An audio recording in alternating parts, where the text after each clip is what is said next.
Thank you everyone for joining me in this online session on sanctions, specifically proliferation, financing, and targeted financial sanctions risk. My name is Reginald Borneo. I'm a technical specialist in the AML CFT Division at the Isle of Man Financial Services Authority. I am a certified anti-money laundering specialist and a certified global sanctions specialist with over 24 years of experience in AML, CFT, CPF, and sanctions regulations. My experience is based on risk management and compliance oversight from both the private and public regulatory perspective in the financial services industry sector and in the designated non-financial businesses and professions sector in Canada and the financial services industry sector in the Caribbean. These are the topics we'll be covering during this presentation. And by the end, you should have a good understanding of how to incorporate sanctions due diligence as part of your business risk assessment, your client risk assessment, and your technology risk assessment, all part of your compliance regime. Let's get into it. What are sanctions? If you have not heard this terminology before, then we have a problem. This is FATF's definition of sanctions. They are restrictive measures used in relation to changing an individual or a nation's behavior. Sanctions may be used for deterrence, prevention, and punishment. An example of this would be North Korea, would be Iran, would be Cuba. It's all about protecting human rights. Is there such a thing as tipping off in sanctions? Give that some thought. Sanctions can fall into two buckets: primary or explicit sanctions, and these are the sanctions that are directly related to an individual, a country, or an entity. This was the focus initially when I started doing sanctions. Then we have secondary or implicit sanctions, and these are individuals, entities, or countries that are related to the primary or explicit sanctions. Secondary or implicit sanctions came into being because of the increased evasion techniques being used by bad actors. Bad actors are always looking for weak points in our systems to take advantage and bypass the global sanctions web. Over my years of doing sanctions, I've always tried to find a way to graphically represent sanctions. So I have developed this graphic on how the different types of sanctions intertwine with each other. This is the first time I'm sharing this graphic. It shows that sanctions does not always happen in isolation. There is sometimes an overlap, for example, financial sanctions and sectoral sanctions, financial sanctions and targeted sanctions, proliferation financing, and trade sanctions. So when we talk about financial sanctions, we're talking about restrictions of financial services and economic resources. We have the North Korean sanctions, we have the Iran sanctions, we have the Myanmar sanctions. Then we have the sectoral sanctions, which target specific industries such as finance and technology. We have Russian banks, oil and gas. We have targeted sanctions, which target specific individuals and or entities. We've got Kim Jong-un, we've got Vladimir Putin. We'll get more into targeted financial sanctions in later on in my presentation. We have trade sanctions, which are embargoes, imports, export bans, and quotas. North Korea, Russia, and Iran are some examples. Proliferation financing, which targets dual-use goods or facilitation of obtaining these goods. Again, I will discuss this later on in my presentation on the facilitation piece and what it means. We have travel bans, which target specific individuals. Individuals including names of terrorists or associates. In the case of the US, they have countries such as Afghanistan, Iran, Syria, and it also can include vessels, aircrafts, and ships. This is my take on how the different types of sanctions intertwine with each other. Again, it does not always happen in isolation. there's always sometimes that overlap. See if you can come up with examples of your own for each of these different scenarios. Regulatory responsibilities. Most countries in the free world have in place regulations to combat sanctions evasions. No one wants to be associated with bypassing sanctions restrictions. This is not good for business or as a jurisdiction as a whole. As discussed previously, the intent behind sanction is to force change of individuals, countries, and/or groups. We all know that terrorist organizations are always looking for ways to advance their cause.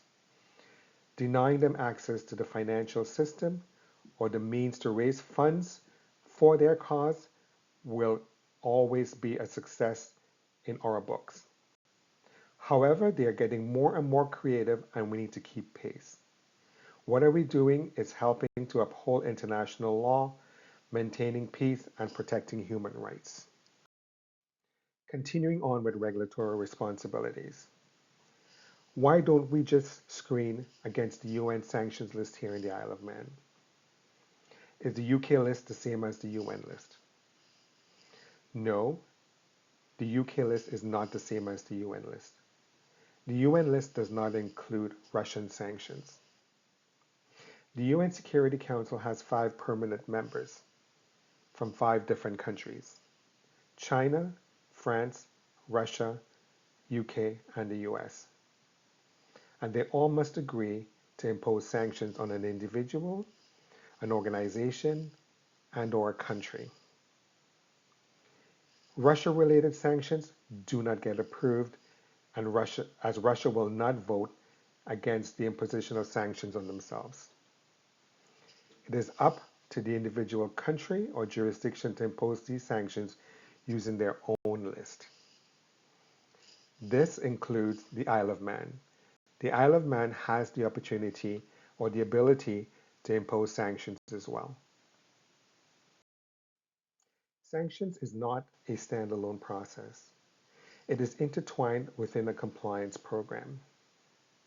Your approach to ensuring that you are adequately addressing sanctions and PF risks should start with your business and business model, an assessment of your customers and how you engage with them, an assessment of your customers' customers, an assessment of your service providers, an assessment of your use of technology and how you conduct your business. Also, knowing your employees, or KYE, is just as important as knowing who your customers are. Employees will include contractors and service providers, as they can pose an internal risk to your business. The next topic we're moving on to is proliferation financing. This is SFATF's definition of proliferation financing. It's a very comprehensive definition. Anything that can be used in making a weapon of mass destruction, which includes dual-use goods. And this can include devices, funding, export, and transport. It's about getting the products to the end user. And again, the products can't be considered used in 2 different applications.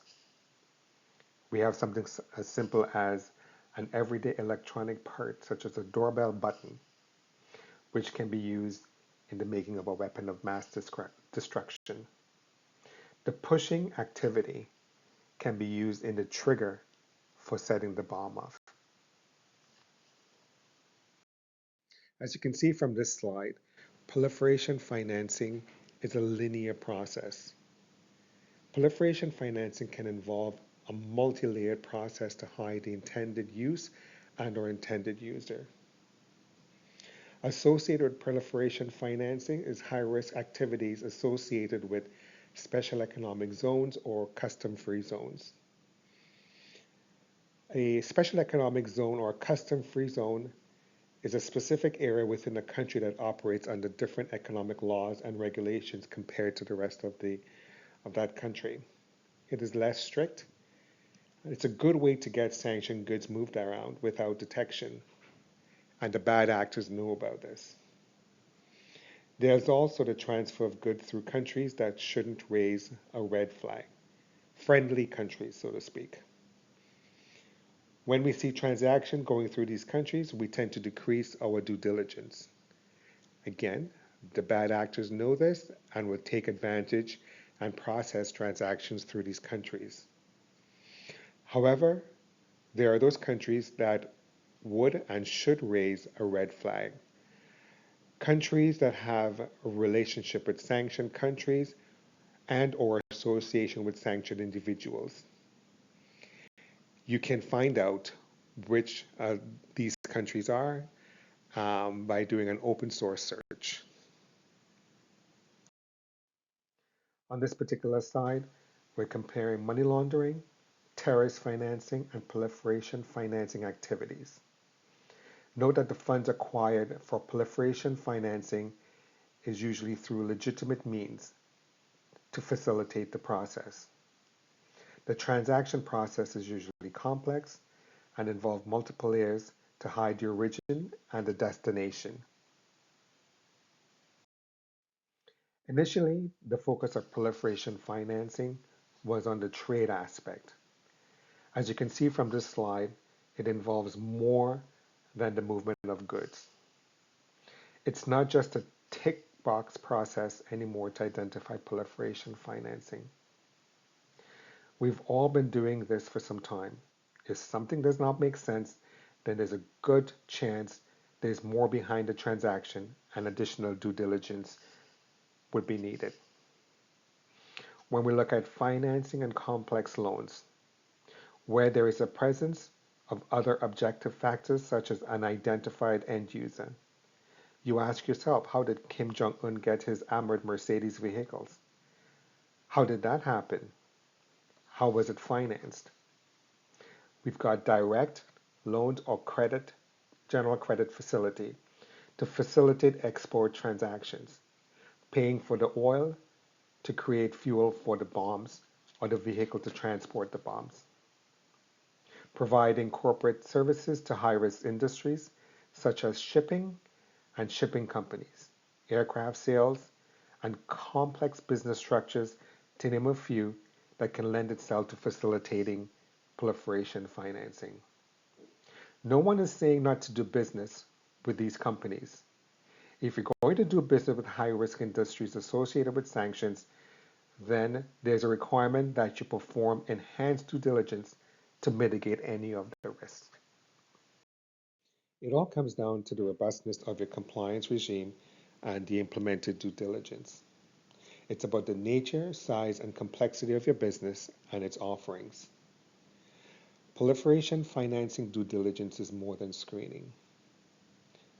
One of the considerations is, who are your customers' customers? I have an example of a company that was fined for breaching sanctions. This company went out to their supplier to purchase baby clothing. This supplier went out to another company for this clothing, and that company went to a sanctioned country to acquire the clothing.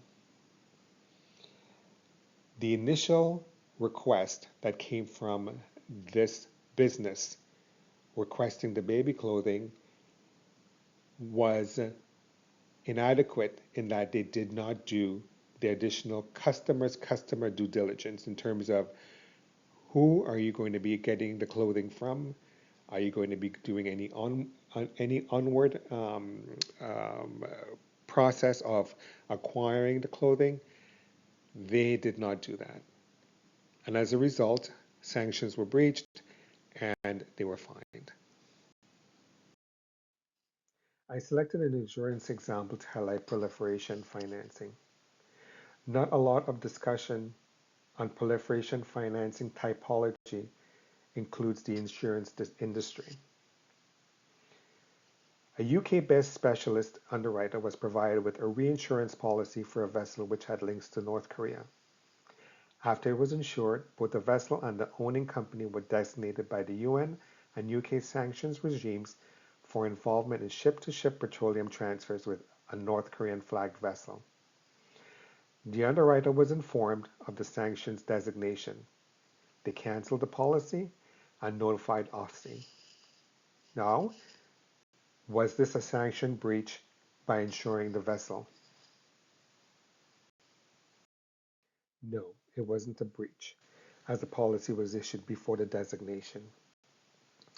However, the underwriter has an obligation to freeze any additional funds that are received once the designation stays in place. When you're looking at the sources of proliferation financing risk, they are very much the same risk elements as with money laundering and terrorist financing.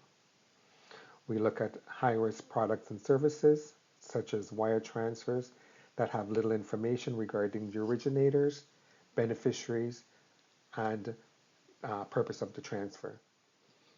Insurance products involving higher risk jurisdictions, correspondent banking.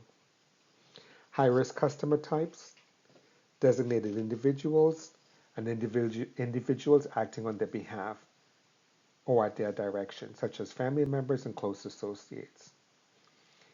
Iran and North Korean nationals and dual nationals. Iran and North Korean diplomatic personnel. Individuals or companies that engage or supply, purchase or sell dual-use goods and trade with countries of diversion concerns. Individuals or companies that engage in controlled items. Individuals and companies that engage in shipping. High-risk geographic types, Iran and North Korean and neighboring countries and locations. Countries of diversion concerns. Countries with weak export and financial controls, such as a lack of robust AML CFT systems and weak implementation of targeted and sectoral sanctions. Countries having historical, political, and trade relationship with countries of proliferation concerns. We look at high-risk distribution channels, channel types such as third-party transactions, such as agents, intermediaries, and distributors. We look at high-risk technology, the associated cybersecurity risk, the use and transfer of technology software, and information facilitating proliferation financing. Having a robust client due diligence and enhanced client due diligence process is very important. And of course, this is all based on the nature, size, and complexity of your business. Understanding your customers and your customers' customers, and the downstream connections. Understand that your screening process is just part of the sanctions due diligence that you must conduct.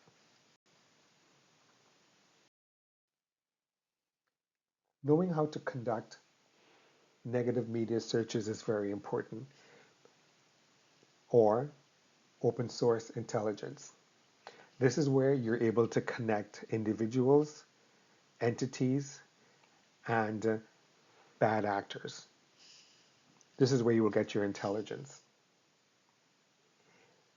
Such intelligence can start with the screening process.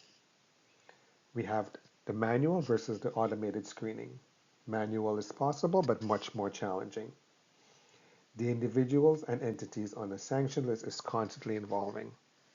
24 years ago, it was possible to do it manually, but not anymore.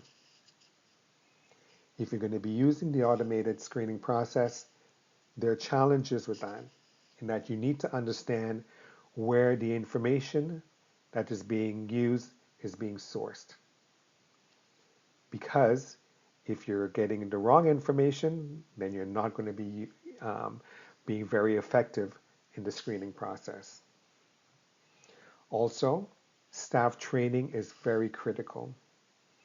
Tailored sanctions training is important when you look at the training for a small nonprofit organization with limited global reach compared to a TCSP who provides corporate services to ship and aircraft companies would have different training requirements.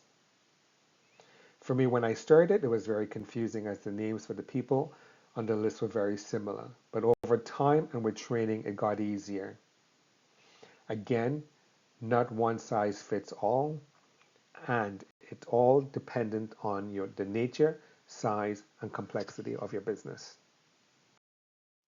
we move on to targeted financial sanctions. This is FATF's definition on targeted financial sanctions. This area of sanctions is one most people are comfortable with, as it deals mostly with explicit sanctions. These are measures or actions taken against a target to influence behavior, policy, or actions. We prevent them from having access to finance to fund their cause. So when we look at comparing comprehensive sanctions versus targeted sanctions, the intent behind targeted sanctions is not to cause human suffering. So they are restrictive measures aimed at specific individuals, entities, groups, or sectors. It's less disruptive for the people of that country. What kind of sanctions do you think is imposed on North Korea? Comprehensive or targeted? Based on that, your answer, you can see that it doesn't seem to prevent them from getting their hands on restricted goods. How is this happening? For targeted financial sanctions, restriction measures typically include asset freezes, restriction on financial services, ownership and control restrictions. A more familiar aspect of sanction is the 50% or more ownership rule. What if the customer is on a sanctions list, but they're less than 50% ownership rule? What happens then? Let's talk about an example of targeted financial sanctions. In November 2025, OSFI imposed a penalty of £160,000 on a bank we refer to as Bank B. Bank B is a subsidiary of a larger group, Bank A. The penalty was imposed for breaches of the Russian sanctions regulations, namely Regulation 11, dealing with funds, and Regulation 12, making funds available. Continuing on with the example, between the 8th of February and the 24th of February 2023, Bank B processed 24 payments totaling just over £77,000 to and from a personal current account held by a designated Russian individual. There were 4 credit payments of £76,000 and 20 debit payments totaling just over £1,000. You may ask yourself then, how can this happen? Like, what happened? The account in question was open at Bank C. Bank C was trading as a division of Bank B. When Bank C did their screening at onboarding, a sanction alert was not triggered against the name of the individual, nor at the stage where the transaction was conducted. However, when Bank B was doing their screening, an automatic PEP alert was generated as a result of the individual's name matching on the PEP list. So for all intents and purposes, Bank B was doing their additional due diligence and discovered that the individual that opened the account at Bank C was a designated individual on a sanctioned list. But it would appear that Bank C was not using a commercial sanctioned list for screening purposes. It's very important when you're doing your screening that you're using a sanctioned list that is verifiable and valid, especially when you're dealing with high-risk clients or clients that are in high-risk sanctioned jurisdictions. You always have to make sure that your due diligence is robust and your screening is robust.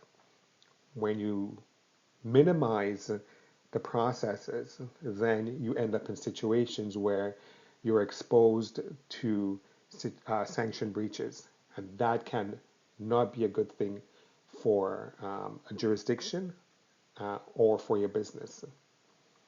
So though Bank B voluntarily disclosed the breach, they weren't absolved from being fined.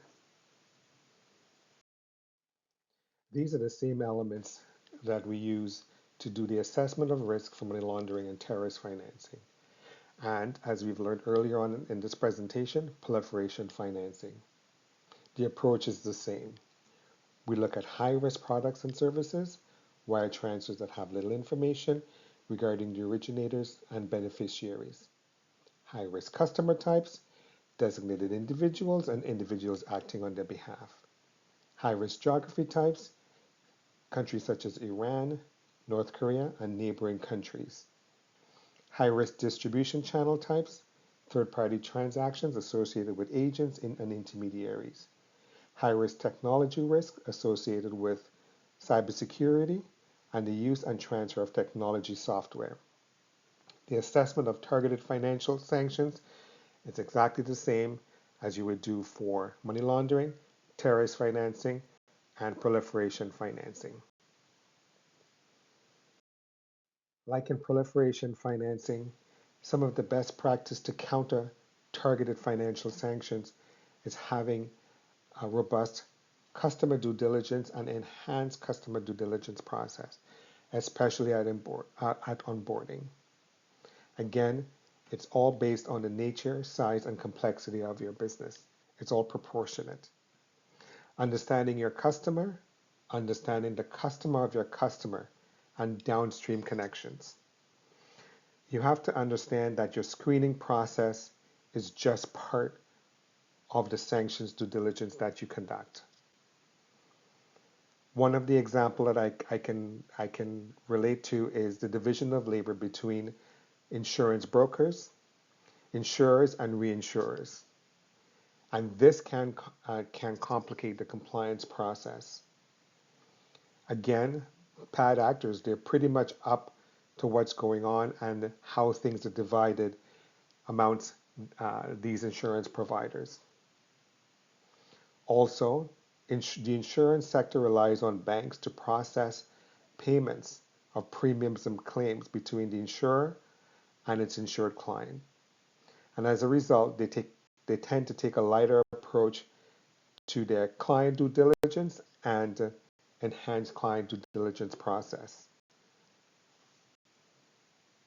Again, we have seen this slide before that talks about best practices for targeted financial sanctions. And it's pretty much the same as counteracting proliferation financing, knowing how to conduct open source searches, negative media, and using that as a backup to your screening process. What does your screening process look like? Manual versus automated. And we spoke about the challenges between the two. Also training. Staff training specifically on how to do the screening process and how to address the alerts and how to do research from an open source intelligence perspective. Very important in ensuring that you're covered end to end in your sanctions due diligence process. We move on to the next topic, which is proliferation financing and targeted financial sanctions risk assessments. This slide talks about FATF's guidance on proliferation financing and targeted financial sanctions risk assessment. If you don't understand the risks your business is exposed to, how can you mitigate against them? This is not a new concept. This is basic compliance 101. Also, having a sound methodology behind your RBA is just as important as conducting it. If you cannot explain how you arrive at the resultant risk, you have a problem. As I've discussed before, industry has a good grasp on assessing risk related to money laundering and terrorist financing. The elements for assessing proliferation financing and targeted financial sanctions risk are the same as it is for money laundering and terrorist financing. Given the current global climate, risk associated with proliferation financing and targeted financial sanctions are constantly evolving. People will go to all lengths to hide or evade sanctions, such as creating complex business structures, providing false KYC or CDD information, hiding their associations with sanctions individuals and or countries. It is up to us to find the weakness in the facade. If something does not make sense for a customer, an association of that customer, a transaction, or the destination of a transaction, it's time to take a closer look. So when we talk about proliferation financing and targeted financial sanctions risk, the assessment of those risks includes the business and the business's model, the customers and their nationality. The nationality is a concern because if people still have that affiliation with their home country, then that's where their allegiance would lie. The customer's customer, the location of your customers, the location of your customers' customers, the services provided and how it's provided, the service providers that you're using, and your use of technology. So these are some of the things that we've spoken about before in terms of your risk assessment and what it should include. This example talks about two types of investment firms and two firms with different risk exposure. The first firm does not have a direct relationship with the underlying investors of a fund. They are not responsible for the KYC, CDD of these investors. However, they are still exposed to sanctions risk. The sanctions risk exists even though the firm is not responsible for the KYC or CDD of these investors. The mitigation comes from knowing who your customers are, or in this case, who the investors into the funds are. The mentality of not my customer isn't a mitigant. Documentation of all KYC, CDD efforts is important. Again, it doesn't mean that you're doing KYC or CDD. It means you're asking that question. Who are these customers? Or who are the investors? Where are they located? That's part of your sanctions due diligence.